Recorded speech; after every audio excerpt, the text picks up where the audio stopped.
खुलुमबाय। प्राइम 24 हेडलाइन्सआव आं रमेन बर'। दिनैनि गाहाय रादाबफोरा जादों 3702 सा आसाम पुलिसनि देहायाव कर'ना पजिटिभ। मेट्रिक आनजादनि सिलेबासखौ 30% खमायगोन। प्रणब मुखार्जीआ रुंसारि जाबाय। दानिया फैदो आबुं रादाबाव। 31 आगस्ट खालारखालि एडिजिपि जिपि सिंह बिथाङा गावनि टुइटारनि गेजेरजों फोरमायदों दि दिनैसिम आसाम पुलिसनि सा 3702 सा सोद्रोमाफोरा कभिड-19 जों गाग्लोबजादों।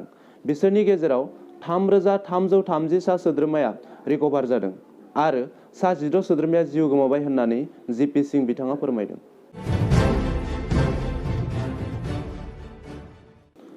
31 आगस्ट खालारखालि भारतनि आगुनि 13थि हादरगिरि प्रणब मुखार्जीआ रुंसारि जाबाय।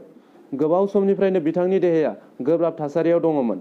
गोबाव समनिफ्राय बिथाङा बेरामजों जुजि मैया रुंसारि जाबाय। बिथां गेदेमानि रुंसारि जानायाव दुलाराय हादरनाङै दुखु मोननाय फोरमायदों।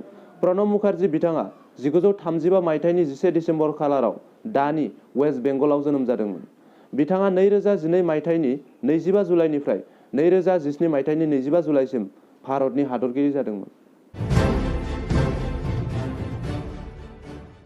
मुलुगनाङै साग्लोबनाय कर'ना भाइरासनि थासारिखौ नोजोर होनानै मार्च दाननिफ्रायनो स्कुल कलेज गासिबो फसंथानफोरखौ सरकारा बन्द खालामनाय जादों। गोबां फसंथानफोरा फरायसाफोरनि सोलोंथाइनि थाखाय अनलाइन क्लास खालामनाय जादों, नाथाय बेयो गासिनिबो बेलायाव जाफुंसार जायाखै।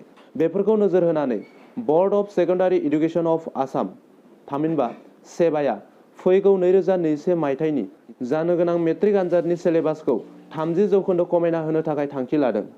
सेबानि चेयारमेन आर.सि. जैन बिथाङा फोरमायदों दि गोदान सिलेबासखौ मंगलबार खालि थामहिनबा दिनै गासिबो फसंथानफोरा PDF फर्मेटआव मोननो हागोन आरो बे सिलेबासखौ सेबानि अफिसियेल वेबसाइटआवबो मोननो हागोन। दिनैनि रादाबखौ एसेयावनो फोजोबनाय जाबाय। गोजोन्थों।